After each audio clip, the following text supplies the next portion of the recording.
चैतको पहिलो हप्ता अरनिकोको धुलाम्बे राजमार्ग छितुल्दै धुलीखेल चोकबाट दाहिनेतर्फको बिपी राजमार्ग मोडिने बित्तिकै अलिकति ओह्रालो झर्दै गर्दा हामी टुप्लुक्क धुलीखेल अस्पतालको मुख्यद्वारमा पुग्यौँ। मुख्यद्वारबाट छिर्ने बित्तिकै देब्रे मोडिएर अग्लो भवनको तेस्रो तलामा पुग्दा वरिष्ठ मुटुरोग विशेषज्ञ प्राध्यापक डाक्टर राजेन्द्र कोजु मुटुरोग विभागको एक कोठाको ओपिडीमा बिरामी चेक जाँचमा तल्लीन हुनुहुन्थ्यो। उहाँ घरि बिरामीलाई लामो श्वास तान्न लगाएर त घरि हात गोडा छामेर बिरामीको अवस्था बुझ्न व्यस्त हुनुहुन्थ्यो। बिरामीले तानेको लामो श्वाससँगै उहाँ मुटुको कथा खोजिरहेको अनुभूति हुन्थ्यो। जीवनका करिब 30 वसन्त यही अस्पतालमा बिताएर हजारौं बिरामीको सेवा गर्नुभएका सेताम्बे कपाल अनि हँसिलो मुहारका कोजुसँग अन्तर्वार्ताका लागि हामी धुलीखेल अस्पताल पुगेका थियौँ। दिउँसोको 1 बजे अघि नै हामी अस्पताल पुगेका कारणले पनि होला मुटुरोग विभागमा खपिन सक्नुको भिड थियो। कतै टिकट काटिरहेका, कतै उपचार गराइरहेका, त कोही उपचार गरेर फर्किरहेका बिरामीहरू त्यो भिडमा देखिन्थे। त्यही भिडमा अन्य डाक्टरहरू पनि बिरामीको चेक जाँचमा तल्लीन हुनुहुन्थ्यो। डाक्टर कोजु स्वयं पनि चेक जाँचका लागि भ्याइ नभई अवस्थामा हुनुहुन्थ्यो।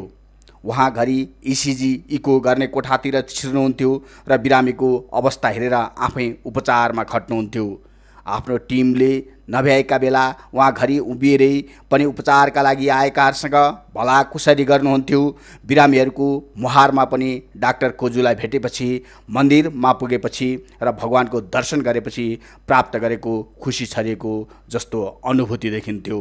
उहाँले आजभन्दा करिब 7 वर्ष अघि उपचार गर्नुभएकी पुण्यवती श्रेष्ठसँग पनि ओपिडीमै भेट भयो। पुण्यवतीले पनि फुरुङ्ग हुँदै आफ्नै भाइले उपचार गरिरहेको भन्दै हामीसँग खुसी व्यक्त गर्नुभयो। डाक्टर कोजुले त्यहाँ सेवा लिन आउनेहरूलाई बिरामी भन्दा पनि आफ्नै दाजु भाइ, दिदीबहिनी, काका काकी, बुवा आमा सम्बोधन गर्ने हुँदा उनीहरू पनि दङ्ग पर्ने रहेछन्। केही समय अघि मात्रै डाक्टर कोजुले प्रज्ञा डबलीमा मुटुको कथा पुस्तक प्रकाशन गर्नुभएको थियो। मुटुमा समस्या देखिएका र आफूले उपचार गरेकाहरूको कथा समेटेर तयार पारेको पुस्तक मुटुको कथाका पात्रहरू समेत अहिले पनि उहाँसँग नियमित सम्पर्कमा रहने रहेछन्। तीमध्येका केही पात्रहरू त अहिले पनि फलोअपका लागि त्यहाँसम्म आउने गरेका रहेछन्। सबै बिरामीसँग उत्तिकै घुलमिल हुने र कसैसँग पनि झर्को फर्को नगर्ने, मन्द मुस्कानसहित सम्झाउने उहाँको जादुमय शैलीका कारण पनि एकपटक उहाँसँग आएका बिरामी हत्तपत्त अरू डाक्टर कहाँ नजाने रहेछन्। औपचारिक कुराकानी अघि डाक्टर कोजुसँग हामीले उहाँ लगायतको टिमको अथक प्रयासबाट निर्माण भएको विशाल अस्पतालको सेवा सुविधा लगायतका विषयमा पनि कुराकानी गऱ्यौँ। करिब 1.5 घण्टा जति ओपिडीमा बिताएपछि हामी उहाँ सँगसँगै अनौपचारिक कुराकानी गर्दै इमर्जेन्सीतर्फ मोडियौँ। उहाँले त्यो बीचमा पनि हामीसँग अस्पतालको बारेमा केही कुराकानीहरू गर्नुभयो। 2052-53 सालतिर एउटा सानो ठाउँमा खुलेको यो अस्पताल अहिले 200 रोपनी क्षेत्रफलमा फैलिएको रहेछ भने दैनिक 2000 बढीले सेवा लिने रहेछन्। त्रिवी चिकित्सा शास्त्र अध्ययन संस्थान महाराजगञ्जबाट एमबीबीएस तथा बीएसएम मेडिकल विश्वविद्यालय ढाकाबाट एमडी गर्नुभएका कोजु यही धुलीखेलको माटोमा जन्मिनु भएको थियो अनि यहीँको माटोमा हुर्किनु पनि। पिताजीको सपना पुरा गर्न पनि हेल्थ असिस्टेन्टको क्षेत्र रोज्नुभएका कोजु अहिले काठमाडौँबाट 30 किलोमिटर टाढा रहेको धुलीखेल अस्पतालको वरिष्ठ मुटुरोग विशेषज्ञ हुनुहुन्छ। पूर्व डिनको समेत जिम्मेवारी सम्हाल्नुभएका कोजुसँग 200 रोपनी क्षेत्रफलमा फैलिएको अस्पतालको इतिहास खोतल्दै गर्दा उहाँ नोस्टाल्जिया हुनुभयो। कुनै बेला धुलीखेल गाउँ थियो, गोरेटो मात्रै थियो, खेतै खेत थिए, अहिले सुविधा सम्पन्न बनेको छ। पहिला धुलीखेलमा देखिने ती गराहरू अहिले फराकिला सडकमा परिणत भएका छन् अनि त्यही सुविधा सम्पन्न ठाउँमा धुलीखेल अस्पताल अवस्थित छ। यो अस्पतालमा काभ्रेसँगै छिमेकी जिल्लाहरू भक्तपुर, दोलखा, सिन्धुपाल्चोक, रामेछाप, सिन्धुली लगायतका जिल्लाबाट अत्याधिक मात्रामा बिरामीहरू चेक जाँचका लागि आउने गरेका रहेछन्। अन्य जिल्लाबाट पनि यहाँ उपचारका लागि आउनेहरूको क्रम निकै बाक्लो रहेछ। यसरी उहाँसँग कुराकानी गर्दै गर्दा हामी इमर्जेन्सीमा पुग्दा त्यहाँको भित्तामा रातो पहेँलो र निलो रङका सङ्केतहरू राखिएको रहेछ। ती सङ्केत अनुसार बिरामीको अवस्था हेरेर उपचार गर्ने प्रबन्ध मिलाइएको रहेछ। हामी त्यहाँबाट डाक्टर कोजुसँगै कुराकानी गर्दै ओह्रालो झार्दै गर्दा हजारौँका मुटुमा देखिएको समस्यामा उनीहरूको दिलसँग जोडिएर उपचार गर्नुभएका डाक्टर कोजु आफ्नो मुटु स्वस्थ रहेको अनुभूति गराउन पनि होला निकै फुर्तिलो साथ ती सिँढीहरू झर्दै झर्दै अघि बढ्नुभयो। जब हामी एकाडेमिक भवनतिर मोड्यौँ उहाँले ती सबै भवन निर्माणमा केही न केही इतिहास जोडिएको सन्दर्भ सुनाउनुभयो। त्यसपछि हामी पुस्तकालयको अवलोकनपछि कक्षा कोठामा छिर्यौँ। MBBS, MD र DM सम्मको पठन पाठन हुने त्यहाँ डाक्टरका कोर्सहरू पढाइ भइरहेका थिए। त्यसपछि हामी त्यही भवनको छतमा उक्ल्यौँ र अस्पतालको सुन्दर भवनलाई पृष्ठभूमि राखेर औपचारिक कुराकानीमा प्रवेश गऱ्यौँ। डाक्टर साहबलाई हार्दिक स्वागत छ। हस्, धन्यवाद। सन्चै हुनुहुन्छ? सन्चै छु, थ्याङ्क यू। अलि थाकियो है? छैन खासै। हामी 1-2 घन्टा जति चाहिँ अब डाक्टर साहब हामी तपाईँसँग इन्टरभ्यूको लागि भनेर आउँदै गर्दाखेरि तपाईँ OPD-मा हो बिरामीहरूकै उपचारमा तल्लीन हुनुहुन्थ्यो। त्यस पछाडि पनि हामीले केही समय तपाईँले त्यहाँ बिरामीहरूसँग उहाँहरूको उपचार गरिरहेका विषयहरूसँग पनि हामी केन्द्रित भएर त्यहाँका केही फुटेजहरू पनि हामीले लिएका छौँ।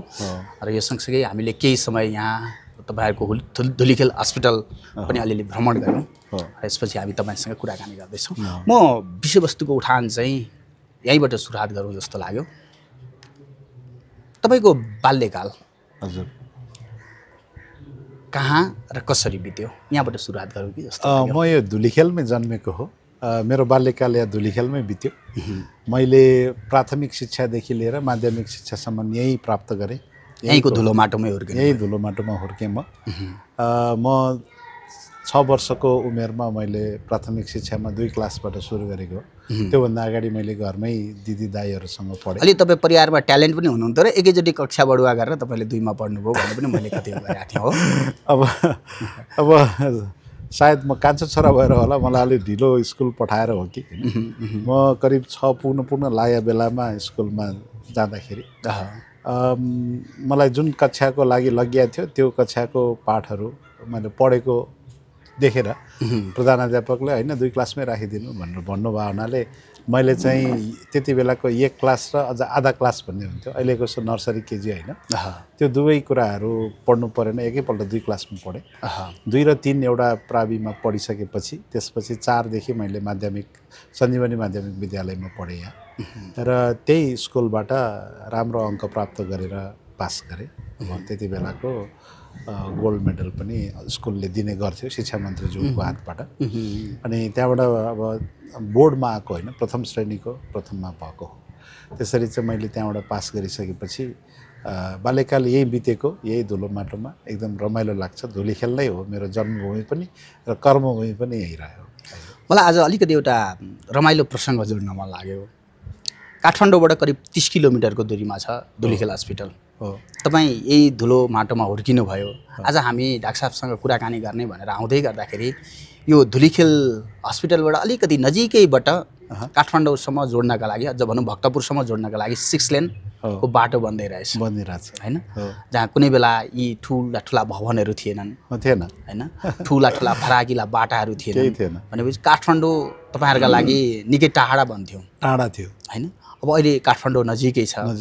अनि हामी यो धुलीखेल हस्पिटल छिर्दै गर्दाखेरि पनि एउटा सानो ढोकाबाट गेटबाट छिर्यौँ।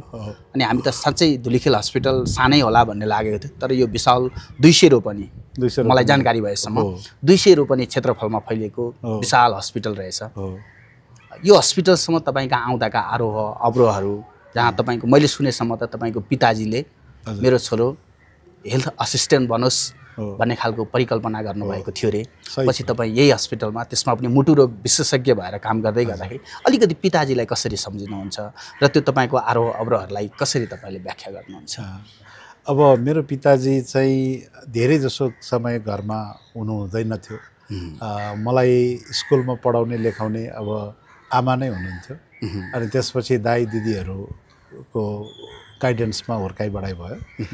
पिताजी चाहिँ बेला मौकामा मात्र घर आइपुग्नुहुन्थ्यो। पछिल्लो समयमा घरमै बसेर काम गर्न थालेपछि पछिल्लो समय 3-4 वर्ष सँगै जस्तो बस्न पाइयो।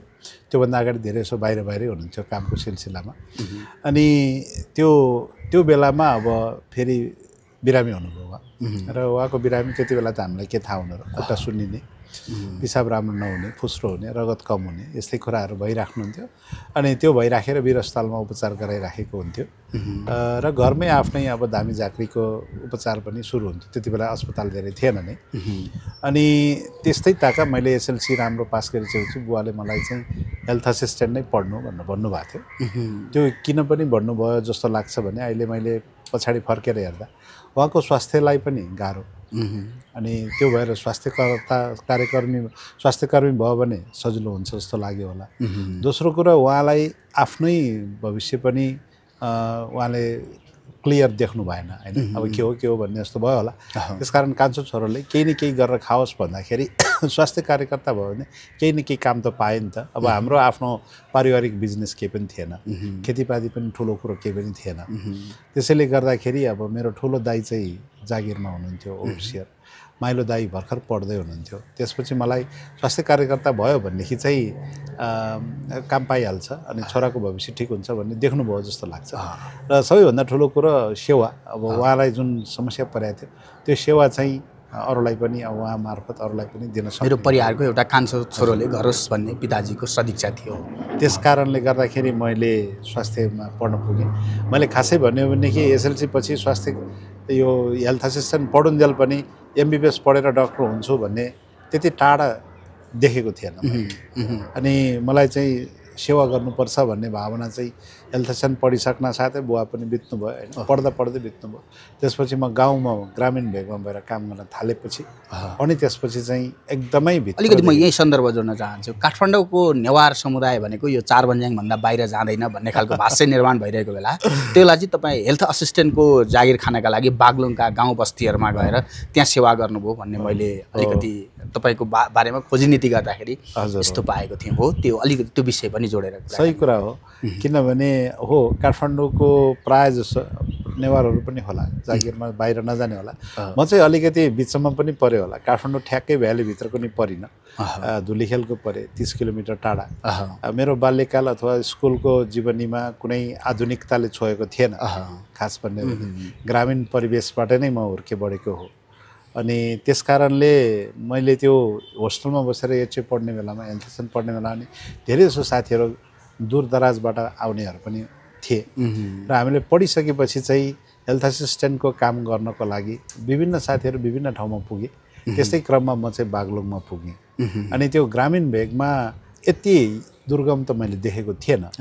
धुलीखेल त्यति दुर्गम थिएन किनभने मैले त बत्तीको मुनि नै पढेँ, तर त्यहाँ त बत्ती पनि थिएन हैन। अनि यहाँदेखि काठमाडौँ त बसमा जान पाइन्थ्यो, त्यतातिर त बस त के हिँडाइ नै बाहेक अरू केही पनि उपाय नै थिएन।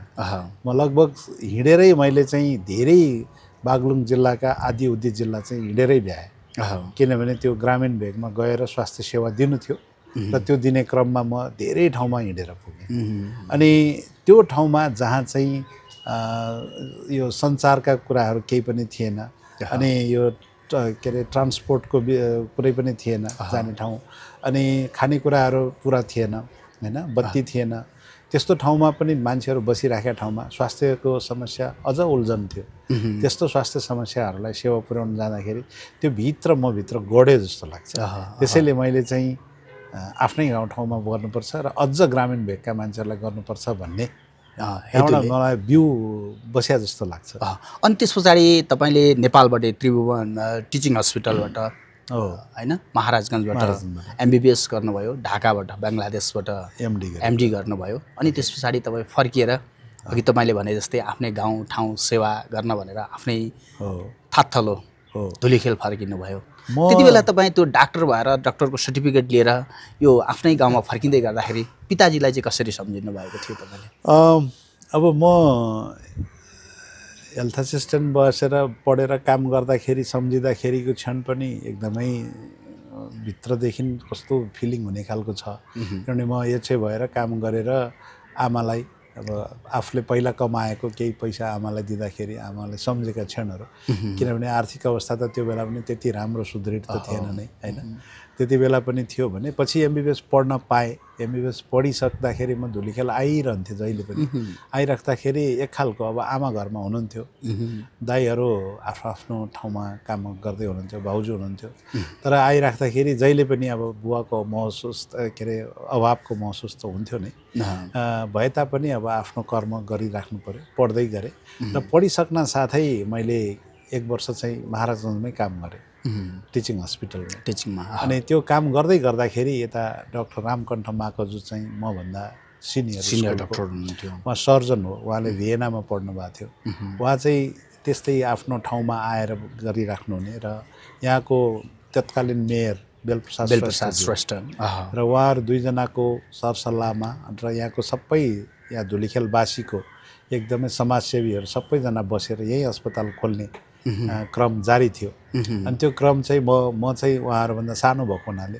मैले त्यो कुराहरू सुन्थेँ अनि सरसल्लाह त म गर्न दिन सक्दिनँ थिएँ तर जब मैले एमबिबिएस पनि सक्याएँ त्यति बेलासम्म पनि सुरु भएको थिएन अनि त्यसपछि चाहिँ डाक्टर रामलाई भेट्दाखेरि उहाँले मलाई सोध्नु भएको थियो अब तिमी पनि यहाँ काम गर्ने हो भनेर त्यसपछि मैले मेरो एउटै मात्र स्ट्रेट आन्सर पक्का हो अनि त्यति बेला त अस्पताल बनेकै थिएन होइन अनि त्यसपछि 6 महिनासम्म त हामीले बिरामी हेर्नुभन्दा अरू कामहरू गरेर बिताउनु पर्थ्यो जोरजाम गर्ने काम र त्यसपछि हामी दुईजनाले बिरामी हेर्न थाल्यौँ सुरु गऱ्यौँ र त्यो 52 सालको कुरा हो त्यहाँबाट सुरु भएको हो अनि 53 सालमा चाहिँ यसको उद्घाटन भयो 52 साल भनेपछि अहिले 62, 72, 82 को हाराहारीमा छ भनेपछि 30 वर्षको इतिहास यो हस्पिटलले हजुर हैन बिताइरहेको छ यो पृष्ठभूमिमा देखिएको हस्पिटल आजभन्दा 52-53 सालमा स्थापना भएको र त्यो स्थापना कालदेखि यो 30 वर्ष 29-30 वर्षदेखि डाक्टर साहब यहीँ हुनुहुन्छ अनवरत रूपमा यहीँ छु यो 30 वर्षको यो हस्पिटलको अनुभवलाई चाहिँ डाक्टर साहबले कसरी मूल्याङ्कन गर्नुभएको छ कसरी हेर्नु भएको छ अलिक संक्षिप्तमा यिनै विषयसँग मात्रै कुराकानी गरे पनि हाम्रो त घण्टौँ जान सक्छ अलिकति संक्षिप्तमा यहाँका तपाईले सम्झन लायकका क्षणहरू यहाँका दुःखका क्षणहरू यिनीहरूलाई सम्झिँदा चाहिँ डाक्टर साहबले कसरी सम्झिनुहुन्छ संक्षिप्तमा सरस्वती मैले त्यो 52 सालमा जोइन गर्ने बेला होस् या आजको दिनमा होस् उद्देश्य एउटै हो यो ठाउँबाट चाहिँ स्वास्थ्य सेवा दिन सकौँ त्यही उद्देश्यसहित काम गरिराखेको हुनाले हो यो बढ्दै गएको कारण किनभने आवश्यकता नै आविष्कारको जननी हो भने जस्तै हो यहाँ केही पनि थिएन र आवश्यकता भएको हुनाले त्यसको लागि हामीले थप गर्न लागि पर्नु पर्यो डाक्टर राम जस्तोको नेतृत्वबाट चाहिँ अनि उहाँले चाहिँ यसमा थप्नुपर्ने कुराहरूमा उहाँले एकदमै कोसिस गरेर यहाँसम्म अघि बढ्यो यसको लागि नगरपालिकाले सहयोग गर्यो यहाँको समाजसेवीहरूले सहयोग गर्यो सबैले सहयोग गर्यो नेपाल सरकारले सहयोग गर्यो अरू दात्री संस्थाले सहयोग गर्यो आइपुग्यो अब मेरो आफ्नो अनुभवमा के छ भने त्यो दिन पनि मैले बिरामी नै हेर्थेँ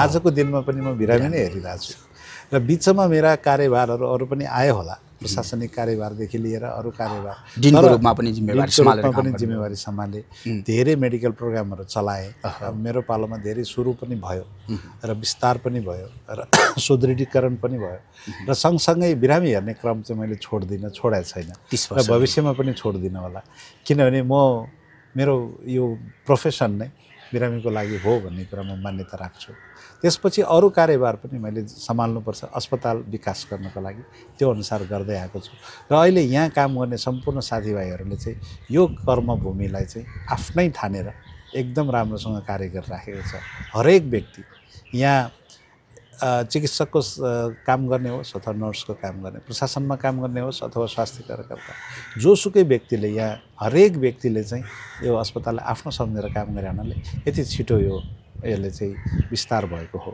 र बिरामीहरूको पनि माया पाएको हो विश्वास पाएको तपाईसँग हामीले भेटघाट गर्दाखेरि माथि मूल सडककै छेउको रहेको तेस्रो तलाको मुटु रोग डिपार्टमेन्टमा तपाईँ हुनुहुन्थ्यो त्यहाँ बिरामी झाँचिरहनु भएको थियो हामी त्यहाँबाट ओर्लिएर अहिले करिब 10-15 मिनट हिँड्दाखेरि हामी यी सबै ठाउँ घुम्दै आउँदा 10-15 मिनट लाग्ने ठाउँमा आएर हामी अन्तर्वार्ता लिइरहेका छौँ हजुर त्यो 53 सालमा स्थापना गरेको हस्पिटल अघि तपाईँसँग अनौपचारिक कुराकानी गर्दाखेरिको जानकारी अनुसार अहिले यहाँ एमबिबिएस डिएम एमडी र डिएम पनि पठन पाठन हुँदैछ पिएचडी यो सँगसँगै दैनिक 1000 जति ओपिडीमा बिरामीहरू आउने गर्छन् करिब 2000 चाहिँ बिरामीहरू ओपिडीमा आउने गर्छन् र इमर्जेन्सीमै पनि 100को हाराहारीको बिरामीहरू आउने गरेका छन् यो खालको सफलता प्राप्त गर्दै गर्दाखेरि र त्यो 30 वर्ष अगाडि फर्किँदै गर्दाखेरि त्यो नोस्टाल्जिया भन्छ नि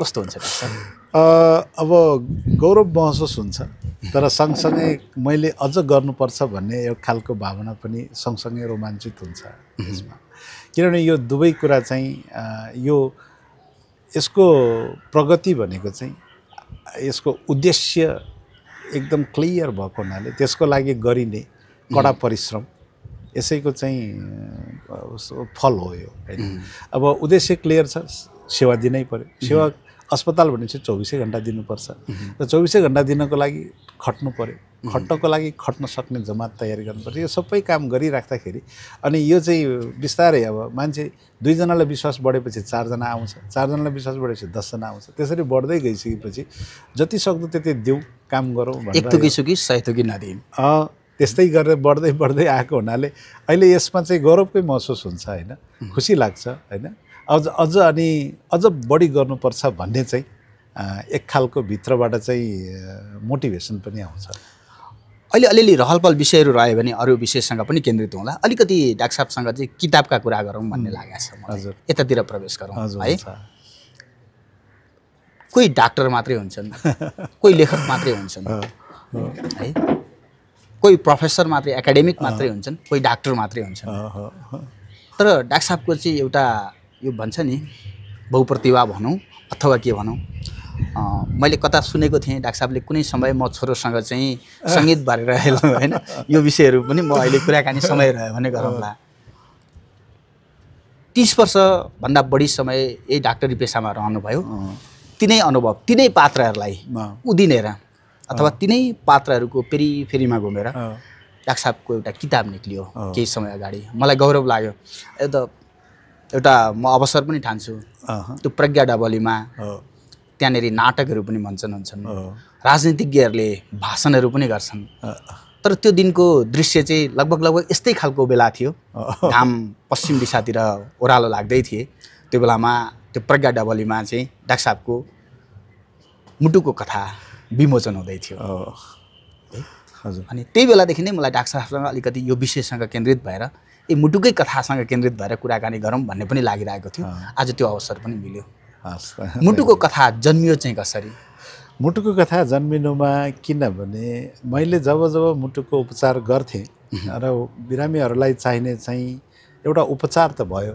तर उपचार सँगसँगै यसलाई रोकथाम गर्नको लागि अथवा आफ्नो स्वास्थ्य अझ राम्रो पार्नको लागि के जीवनशैली अपनाउन सकिन्छ भन्ने प्रश्न तुरुन्तै नै आउँथ्यो के खानुहुन्छ के खानु हुँदैनबाट सुरु हुन्छ के गर्नुहुन्छ के गर्नु हुँदैन भन्नेबाट सुरु हुन्छ भनेपछि त्यो कुरा मैले बताइराख्दाखेरि उहाँहरूलाई भनिराख्दाखेरि एकजना व्यक्तिलाई भन्छु 2-3 जना व्यक्ति सँगसँगै हुन्छ सुन्नुहुन्छ त्यही कुरा अलिक धेरै मान्छेलाई भन्नको लागि चाहिँ मैले लेखेँ भने के हुन्छ होला भनेर लेख्न थालेको अनि लेख्ने क्रममा चाहिँ के बिरामीहरूलाई परेको हो त्यही कुरा मेरो मनमा भावनामा के परेको छ त्यही नै कुरा मात्र राखेको हो सरल भाषामा मैले त्यसलाई कुनै त्यस्तो सैद्धान्तिक रूपमा लेख्न कोसिस गरे हैन हामीलाई जे दिनै पर्छ त्यही दिनचर्यामा पर्छ त्यही लेखेँ अनि त्यो लेखेर 1-2वटा छापेपछि चाहिँ मान्छेहरूले रुचाए दाजुभाइ दिदीबहिनी सबैले रुचाएको हुनाले अनि पछि यो लेख्दै जाँदा किताबको रूपमा धारण गरे यसले मैले लेख्न थालेको लामो समय भयो 15 वर्ष जस्तो नै भइसकेको छ र यसमा धेरै जसो चाहिँ कथा अनि मेरो प्रेरणाको स्रोत भनेकै त्यही दाजुभाइ दिदीबहिनी जसलाई मुटुको समस्या छन् र उहाँहरूलाई कसरी राम्रो गर्न सकिन्छ आज आएर मलाई खुसी लाग्छ यो किताब पढ्दै गर्दा कसै पाठकले के भन्नुहुन्छ भने यस्तो त मलाई पनि भइराखेको थियो मैले यो पढेर चाहिँ मलाई कस्तो खुसी लाग्यो भन्नुहुन्छ जबकि उहाँले मलाई चिनेको पनि छैन मलाई देखाएको पनि छैन र मेरो एउटा पात्रले अरू 100 जना पात्रहरूलाई चाहिँ मद्दत गरिराखेको हुन्छ भने त्यसको माध्यम त किताब हुँदो रहेछ भन्ने मलाई लाग्यो अनि त्यही भएर किताबको रूपमा जन्म दिन पाउँदाखेरि म अति नै खुसी छु यसलाई धेरैले पढेर चाहिँ राम्रो प्रतिक्रिया दिनुभएको छ एउटा मुना मदन भन्ने किताब छ लक्ष्मीप्रसाद देवकोटाले मैले डाक्टर साहबको किताब पनि पढेँ पुरै पढेँ मैले एउटा म किताबमा पढ्न अलि अल्छे मान्छे पनि हो तर डाक्टर साहबको किताबले यति मलाई धेरै तान्यो मैले पढेँ thank you so much Muna Madan Laxmiprasad देवकोटाको एउटा यस्तो किताब हो जस्तै हातको मैला सुनको थैला के गर्नु धनले सागर सिस्नु खाएको बेस आनन्दी बनले। हो लक्ष्मीप्रसाद देवकोटाले यही काठमाडौँका कुनै कुना कन्दरामा बसेर लेखेको त्यो किताब अहिले पनि गाउँका बुढा पाका सबैले सरल भाषामा बुझ्ने पुस्तक हो त्यो मुनामदन। हो त्यस्तै डाक्टर साहबको यो मुटुको कथा पनि नि हजुर त्यस्तै त्यो गाउँ बस्ती बुढा पाका तन्देरी युवा सबैले सरल भाषामा बुझ्ने खालको किताब पनि बनाएको छ। 41वटा शीर्षक हो मलाई जानकारी भएसम्म 41वटा शीर्षक 40वटा शीर्षक छ। यी 14 लास्टमा चाहिँ मेरो आफूले कसरी जन्मियो भने त्यसले गर्दा सबै टोटल जोड्दाखेरि 41 भयो। अनि यो पुस्तक ती मोटु रोगीहरूलाई मात्रै नभएर मलाई मुटु रोग भयो कि भन्नेहरूलाई पनि पढ्न सुझाव दिनका लागि त्यो एउटा क्याप्सुल पनि हो, औषधि पनि हो त्यो पुस्तक। डाक्टर साहब भन्नु चाहिँ के हुन्छ यी बिरामीहरूलाई चाहिँ के सल्लाह दिनुहुन्छ त्यो किताबको विषयमा? म चाहिँ अब यो जसलाई चाहिँ मुटुको समस्या हुनसक्छ, जो व्यक्ति दाजुभाइ दिदीहरू बहिनीहरू उहाँहरूले जसलाई भइराखेको छ उहाँहरूले पनि यो किताब पढेर चाहिँ आफूलाई आफ्नो जीवनशैली परिवर्तन गर्न सक्छ। र त्यो मात्र होइन, केही समस्या पऱ्यो भने मैले के गर्नुपर्छ, कहाँ जानुपर्छ भन्ने कुरा पनि त्यहाँ मैले व्यक्त गरेको छु। यद्यपि 100% कम्प्लिट नहोला तैपनि धेरै छ। र अर्को चाहिँ स्वस्थ व्यक्ति जसलाई चाहिँ त्यस्तो मुटुको समस्या केही पनि भएको छैन उहाँहरूले पनि यो किताब पढ्नुभयो भने कमसेकम यस्तो हो है भन्ने कुरा चाहिँ थाहा पाउन मद्दत हुन्छ। यसमा जीवनशैलीकै कुरालाई धेरै मैले जोड दिएको छु र त्यसलाई थोर बहुत केही हिसाबमा चाहिँ साहित्यको रूपमा प्रस्तुत पनि गरेको छु। आख्यानको रूपमा भनौँ, साहित्य भन्नुभन्दा पनि जुन कुरा चाहिँ पढ्नलाई रुचि होस् व्यक्तिलाई, आफू त्यसमा भित्र पाउने मात्र होइन पढ्दाखेरि रोमाञ्चकता पनि अलिकति केही आओस् भन्ने हिसाबले पनि मैले लेख्न कोसिस गरेको छु। त्यो आफस्याप भएर गएको है, फेरि म आफैले त्यसलाई चाहिँ यस्तो बनाउँछु त्यस्तो बनाउँछु भने पनि होइन। र म चाहिँ मिल्यो भने, समय मिल्यो भने धेरै जसोले चाहिँ एकचोटि पढिदिनु हुनको लागि विनम्र अनुरोध गर्छु। यो कुनै मेरो व्यक्तिगत जिन्दगीको बायोपिक पनि होइन, मेरो ऊ पनि होइन। यो चाहिँ मात्र मैले उपचार गरेका दाजुभाइ दिदीबहिनीहरूको कथालाई मैले कसरी अरू व्यक्ति मार्फत पनि पनि पुर्याउन सक्छु जसले आफूलाई स्वस्थ राख्न मद्दत गरोस्, त्यो कारणले लेखिएको किताब हो। त्यो किताबभित्रका शीर्षकहरू चाहिँ हरेक घटनासँग जोडिएका छन्।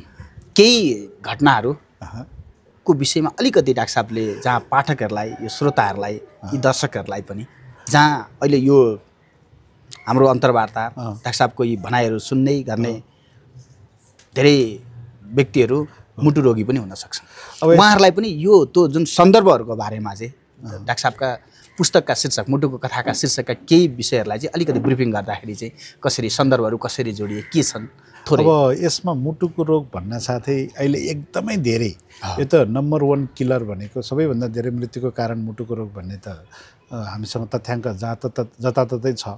त्यसमध्ये पनि हृदयाघात हो। हृदयाघात पनि धेरै जसो महिलालाई हुँदैनथ्यो भन्ने हाम्रो धारणा थियो, तर त्यहाँ एउटा शीर्षकै छ महिना भन्ने। महिना मैले नामै राखेँ, उहाँ मेरो त्यो बहिनीलाई सोधेरै राखेको छु। त्यो बहिनीलाई, किनभने महिलाहरूलाई धेरै हृदयाघात त नहुने, तर त्यो महिना बहिनीलाई चाहिँ रातिको समयमा चाहिँ 81 छातीको पीडा भएर ल्याइएको थियो हाम्रो अस्पतालमा र तुरुन्तै उपचार गरेर निको त भयो, तर हृदयाघात भएको थियो। अनि यति हँसिली, यति लजालु हँसिली दुवैतिर थियो। त्यो बहिनी चाहिँ अहिले पनि आइराख्नुहुन्छ, 5 खालको हो बहिनी। अनि उहाँको कथा जस्तो त अरूको पनि कथा छ नि त। अनि त्यही कथालाई चाहिँ उहाँलाई नै सोधेर मैले तपाईँको म कथा लेख्छु है भनेर लेखेर मैले चाहिँ कसरी उपचार गरेर के गर्दाखेरि हुन सक्यो, यो के गर्यो भने हामीले यसलाई अझ रोकथाम गर्न सकिन्छ, अथवा अबका दिनहरूमा उहाँ चाहिँ कसरी स्वस्थ बस्न सक्नुहुन्छ भन्ने उहाँको बारे लेखेँ। त्यस्तै एउटा सानो छोरीको बारे लेखेको छु। त्यो चाहिँ बाथ मुटुको रोग बालबालिकाहरूलाई हुने गर्छ, 5 देखि 15 वर्ष। बाथ मुटुको रोग भएका बालबालिकाहरूको समस्या कस्तो हुँदो हो, के हामीले चाहिँ इन्भेस्टिगेसन गर्यो भने पत्ता लाग्छ, के उपचार गर्नुपर्छ, सुई दिनुपर्छ कि अपरेसन गर्नुपर्छ भन्ने बाथ मुटुको रोगको लागि बाथ मुटुको रोग उपचार गर्न, रोकथाम गर्न सकिन्छ है भन्ने टपिक्स राखेँ। त्यस्तै मुटुको रोग नै लागिसकेपछि अब हार्ट फेलर हुन्छ। हार्ट फेलर भनेको मुटुले काम गर्न सक्दैन हैन। हाम्रो मुटुले मजाले चाहिँ 60-70% यस्तो पम्प गर्नुपर्छ भने जसको 50% भन्दा बेसी कम अथवा 25-30% मात्र भइराख्ने। अब त्यो दाइको चाहिँ मैले नाम लेखिनँ, उहाँको मुटुले जम्मा 25-30% मात्र पम्प गर्छ क्या। तर पनि दाइ चाहिँ एकदमै अनुशासित, अनि उहाँले औषधि टाइममा खाइदिने, भनेको जीवनशैली अपनाउने, र उहाँ चाहिँ 15 वर्ष अगाडिदेखि नै अहिले पनि राम्रो भएर बस्नु भएको छ। र उहाँको दिनचर्या कस्तो छ त, अनि उहाँको दिनचर्यालाई लेखेँ। त्यस्तै अब केही उमेर भएका जस्तै 70-72 वर्षको बा आमाहरू, उहाँहरूलाई कस्तो भइरहेछ घरमा समस्या पीडा होइन। कतिको बालबच्चा यहाँ नेपालमा छैन, औषधि खान पनि गाह्रो छ, उहाँहरूको पीडा कस्तो हुन्छ, उहाँहरूसँग मैले त्यही बहिरङ्ग विभागमा उपचार गर्ने क्रममा कुराकानीको आधारमा उहाँहरूको समस्याहरूलाई मैले त्यहाँ लेख्न कोसिस गरेँ। अब के यो आफ्नो बुढेसकालमा पनि यस्तो रोग लाग्नु ठिक हो त भन्ने कुरालाई ध्यान दिएर यिनीहरू चाहिँ कथा ठ्याक्कै कथामा छ भने, अब कुनै कुनै चिज खानेकुरामा छ नि, हामीलाई जति भने पनि खानामा त बार्न त गाह्रो छ। केले गर्दा जिब्रोले होइन, मुटु बिचराले त खाँदैन होइन। अनि त्यसैलाई चाहिँ लेख्ने क्रममा मुटु र यो जिब्रोको संवाद भयो। अनि त्यो संवादमा मुटु जिब्रो खाउँ भन्छ, मुटु नाइ भन्छ। अनि त्यही भएर जिब्रो भन्छ गुलियो चिल्लो, मुटु भन्छ नाइ भन्ने टपिक जन्मियो होइन। त्यस्तै नुन हामी धेरै खान्छौँ। यो नुन सबै ठाउँमा काम लाग्छ त हो, स्वादको लागि काम लाग्छ, शरीरमा अति आवश्यक वस्तु पनि हो। तर त्यही नुन चाहिँ धेरै खायो भने राम्रो हुँदैन। अनि त्यो किन हामी मात्र भन्ने, त्यो नुनैले बोलोस् न भनेर नुनलाई नै बोलाइदिनु। अनि नुनको आत्मकथा जन्मियो। त्यस्तै यो चुरोट र रक्सी खराब सबैलाई थाहा छ। हामी जति खराब भन्यो भने खाने भनेपछि उनीहरू नै दुईवटा चाहिँ वाद विवाद गरोस् न भनेर उनीहरू दुईजनाको वाद विवाद राखेँ। यस्तै तरिकाले लेख्दै आएको। डाक्टर साहबले अब हामी करिब अन्त्यतिर आइसकेका छौँ। अरू कुनै सन्दर्भमा पनि हामी डाक्टर साहबसँग अरू विषयसँग पनि केन्द्रित भएर कुराकानी गर्ने नै छौँ।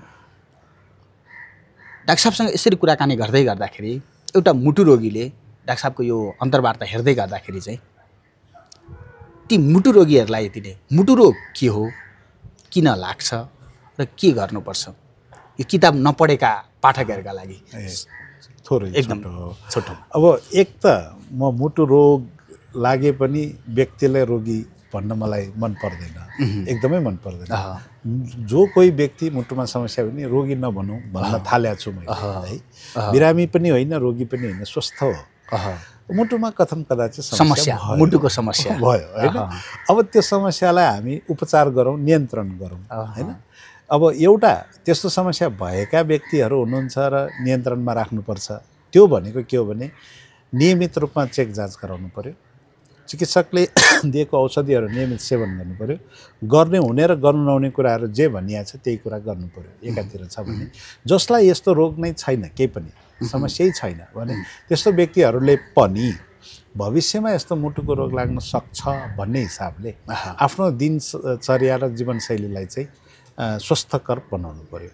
अब मुटुको रोग भनेको एक नम्बरमै हार्ट एट्याक अथवा यो चाहिँ हृदयाघात भन्ने भएको हुनाले हृदयाघात हुन सक्ने एउटा प्रमुख कारणहरू चाहिँ हाम्रो जीवनशैलीमा वंशानुगत त परापूर्वकालदेखि आयो। यसलाई हामी परिवर्तन गर्न सक्दैनौँ, उमेर पनि परिवर्तन गर्न सकिँदैन, पुरुष मान्छे पनि परिवर्तन गर्न सकिँदैन। तर हाम्रो जीवनशैलीमा हामीले अति धेरै खानेकुराहरू खाने, धुम्रपान धेरै गर्ने, अनि त्यसपछि चिनी रोग लाग्यो भने पनि उपचार नगर्ने, अनि उच्च रक्तचाप भए पनि उपचार नगर्ने होइन, अनि धेरै मोटाउने, खराब चिल्लोहरू बढाउने, यस्तो कुराहरू छ भनेदेखि यस्तोलाई चाहिँ हामीले समयमै नियन्त्रण गऱ्यौँ भने हामीलाई मुटु रोग लाग्नबाट चाहिँ केही हदसम्म बचाउन सक्छौँ।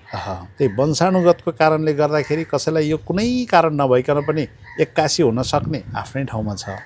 तर यो जीवनशैलीहरू अपनायौँ भने, चुरोट त्याग्यौँ भने, धेरै मोटाएनौँ भने, अनि खराब चिल्लो बढ्यो भने घटाउनु पर्यो, रक्तचाप छ भने नियन्त्रण गर्नु पर्यो, चिनी रोग छ भने नियन्त्रण गर्नु पर्यो, अनि दिनदिनै राम्रो व्यायाम गर्नु पर्यो र मनलाई शान्त गर्न ध्यान गर्ने, योग गर्ने गर्नु पर्यो। यस्तो गऱ्यौँ भने पनि हाम्रो हृदयाघात हुने सम्भावना चाहिँ न्यून हुन्छ, कम हुन्छ। त्यति गऱ्यो भनेदेखि त अस्पताल जानुपर्ने कारण पनि कम होला होइन। त्यति चाहिँ म भन्न चाहन्छु। सँगसँगै अरू पनि मुटुका रोगहरू थुप्रा छन्, तर तिनीहरूको लागि चाहिँ समयअनुसार 1-2 पल्ट नियमित चेक जाँच गराइराख्यो भने यसबाट नै थाहा हुन्छ। र सबैभन्दा ठुलो कुरो चाहिँ स्वस्थ रहनु भनेको चाहिँ आफ्नो जीवनशैली नै हो। खानेकुरालाई धेरै अहिले माया नगरौँ, शारीरिक व्यायाम गरौँ, जहिले पनि कामहरू गरिराखौँ, आफू अकुपाइड हौँ, अनि त्यसपछि योग ध्यान गरौँ। त्यसो गऱ्यो भने चाहिँ धेरै हदसम्म हामी स्वस्थ हुन सक्छौँ। अब यो जाँदै गर्दा एउटा प्रश्न सोधिएन भनेदेखि चाहिँ फेरि अपुरो होला कि जस्तो लाग्यो। तपाईँले छोरासँग मिलेर एउटा म एल्बम निकाल्छु, यो विषयमा अलिकति थोरै। यो कस्तो भएको हो भने खास चाहिँ त्यो चाहिँ कोभिडको टाइम थियो। अब सबै घरमा बसिरहेको थिए। अब घरमा धेरै बसिराख्दाखेरि केही न केही कुराहरू त भइरहन्छ। त्यसमध्ये पनि अब त्यति बेला इन्टरनेट पनि थियो, अनि अब मलाई पनि गुनगुनाउने रहर, म गीत गाउने, अनि छोरो पनि गुनगुनाउने रहर, उसले पनि गीत गाउँदै थियो। अनि त्यस्तै क्रममा चाहिँ हामी दुईजनाले सँगै गीत गायौँ र त्यो चाहिँ हामीले फेसबुकमा पोस्ट गऱ्यौँ, अनि त्यो चाहिँ धेरैले रुचाए पनि।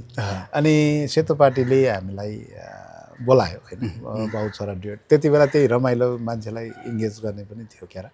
अनि त्यसपछि त्यति बेला अब उसले गाएको ऊ त यङ मान्छे हो नि त, उनीहरूले गाउने र मैले गाउने त फरक छ। तर मैले पुरानो गीत गाउँदाखेरि पनि उसले पनि त्यो मजाले साथ दिन सक्ने, तर उसको नयाँ गीतमा मैले साथ दिन सक्दैन भनेदेखि कहिलेकाहीँ त रहर नि होइन, दुवैले सँगै गायो भने त कस्तो राम्रो हुन्छ होला भनेर भनेको हो। अब अहिले आएर चाहिँ मेरो छोराको एल्बमहरू निस्किसकेको छ होइन, उसको 5 संयुक्त निक्ल्यो कि निस्किया छैन? संयुक्त छैन। मैले अहिलेको जेनेरेसनलाई भ्याउँदैन होइन, उनीहरूको गाउने शैली नै परिवर्तन छ होइन। उसले चाहिँ अहिलेसम्म 5वटा गीत रेकर्ड गरिसके जस्तो लाग्छ मलाई होइन, अनि मैले अहिलेसम्म संयुक्त निकालेको छैन। अन्तिममा नि यो धुलीखेल अस्पताल र यो काठमाडौँ युनिभर्सिटी, यहाँको स्थानीय, यहाँको रगत पसिना र अघि डाक्टर साहबले पनि लिनुभयो ढिलकण्ठ महाकाजु, रामकण्ठ महाकाजु र बेलप्रसाद श्रेष्ठ, त्यो सँगसँगै doctor Rajendra, professor doctor Rajendra Kaju, उहाँहरूको पनि विशिष्ट योगदान छ।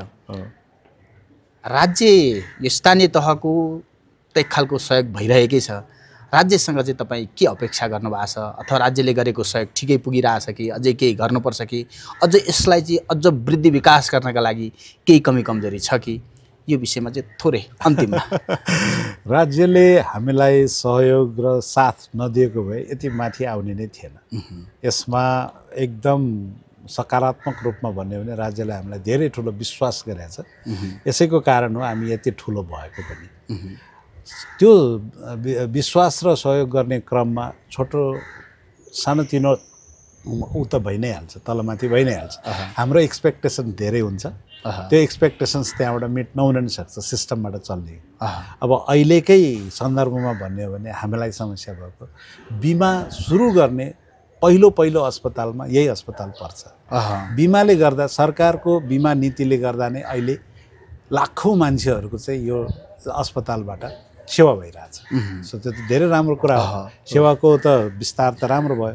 तर त्यही बिमाको पैसा हामीलाई सरकारबाट जुन चाहिँ हामीलाई दिनुपर्ने हुन्छ, त्यो दिनुपर्ने क्रम चाहिँ अब प्रक्रियामा चाहिँ विस्तार भएर एकदम धेरै जम्मा हुन पुग्यो। अब त हाम्रो त 50औं करोड भन्दा नि माथिको सरकारसँग लिन बाँकी छ, बिमा लिनुपर्ने छ। अब त्यत्रो पैसा अड्केपछि त यहाँ त सेवामा त पक्कै पनि गाह्रो हुन्छ होइन, किनभने हाम्रो त खर्च भइसक्यो।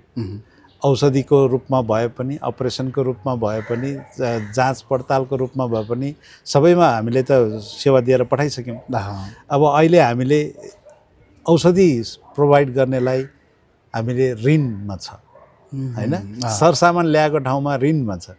अब दिनको लागि त उताबाट पैसै आइसकेको छैन, तलब जेन तेन खाइराखेको छ है। यस्तो गाह्रो छ, सरकारले हामीलाई नदिने भनेकै छैन, त्यो दिने नै भनेको छ, तर प्रक्रिया अलिकति ढिलाइ भएकोमा यस्तो कुरामा अलिक छिटो भइदियो भनेदेखि अलिक छिटो हुन्छ थप सेवा गर्नको लागि। अब यहाँ त सरकारले हामीलाई सहयोग गरेको त मसिनहरू किनिदिएको छ, कहिलेकाहीँ यो के अरे प्रोग्राम अनुसार, कार्यक्रम अनुसारको सहयोग गरिदिनु भएको छ, धेरै ठाउँमा सहयोग गर्नुभएको छ, त्यसमा त दुई मात्रै छैन। अन्तिममा मैले सोध्नै पर्ने र डाक्टर साहबले त्यस्तो भन्न पाए हुन्थ्यो भनेर छुटेको कुरो केही छ? छुटेको कुरा त खास त्यस्तो केही छैन। तपाईँलाई धेरै विशेष धन्यवाद, किनभने हाम्रो कुराहरू पनि राखिदिने मौका दिनुभयो होइन। अब स्वास्थ्य भनेको चाहिँ अपरिहार्य कुरा हो, यो हाम्रो जीवनमा जहिले पनि चाहिराख्ने कुरा हो। यसलाई चाहिँ मेरा सहकर्मी साथीहरू सबैले र सहकर्मी नचिनेको सहकर्मी पनि साथीहरूले सबैले राम्रैसँग दिन खोजिराखेका हुन्छ। कथम कदाचित दिने क्रममा कहिलेकाहीँ हाम्रो पनि अब एक्सपेक्टेसन धेरै हुन्छ, तर त्यसको फुलफिल नहुन सक्दा कहिलेकाहीँ अलि अप्ठ्यारो पर्छ। तर नेपालमा स्वास्थ्य सेवा एकदमै राम्रो भइराखेको म चाहिँ मान्छु, किनभने मैले मेरो बुवा डायलासिस सुत्दा पनि गर्न नपाइकन गुमाएको अवस्थामा आज किडनी मात्र ट्रान्सप्लान्ट हाम्रो देशमा कति हुन्छ हेर्नुहोस् त होइन। मुटुको रोग, मेरो आमालाई मुटुको रोग भएको थियो, एउटा इसिजीको भरमा मैले उपचार गर्थेँ भने यही अस्पतालमा है 53 सालमा मैले एउटा इसिजी गरेको भरमा उपचार गर्दै गर्दाखेरि इको आयो, क्याथल्याब आयो, ट्रेडमिल आयो, सबै कुरा आएर अहिले मैले न्युयोर्कमा गर्ने एन्जियोप्लास्टी र हाम्रो अस्पतालमा गर्ने एन्जियोप्लास्टीमा फरक छैन भनेपछि त विकास हो नि होइन। आज पूर्व मेचीदेखि पश्चिम महाकालीसम्म कति ठाउँमा मुटुको सेवाहरू छ, न्युरो सर्जरीको सेवा छ, यो सबै सेवा विस्तार भएको छ। यसको देन हाम्रो काठमाडौँ विश्वविद्यालय धुलिखेल अस्पताललाई पनि आउँछ, किनभने हामीले सिकाउने विषयवस्तुहरूमा हामीले पनि धेरै नै मेडिकल शिक्षालाई अगाडि पुर्यायौँ। हो, मेडिकल शिक्षाको कुरा पनि हुन्छ, किनभने यो पुग्न यो त्यो पुगेन, कुनै काम सुरु गरेपछि पनि पुगेको र पुगेन भन्ने कुरा हुन्छ। सुरु नै गरेन भने त हुँदैन होइन। त्यसैले गर्दाखेरि यो स्वास्थ्य सेवा र मेडिकल शिक्षामा हामी अगाडि बढेका छौँ देश होइन, एकदमै राम्रो बढाएको छौँ। अझ बढाउन सक्ने ठाउँ चाहिँ प्रशस्त देख्छु, अझ बढाउन सकिन्छ, योभन्दा अर्को उचाइमा पुर्याउन सक्छौँ जस्तो लाग्छ। हाम्रो भविष्य चाहिँ राम्रै छ भन्छु। हाम्रो भनेको मतलब मैले स्वास्थ्य कर्मीको मात्र भने होइन, ओभरअल देशकै भविष्य होइन। महत्त्वपूर्ण समयको लागि डाक्टर साहबलाई धेरै धेरै धन्यवाद। हस्, थ्याङ्क यू सो मच है। मैत्री संवाद यहीँ अन्त्य हुन्छ। मैत्री न्युज हेर्दै गर्नुहोला, सुन्दै गर्नुहोला। नमस्कार।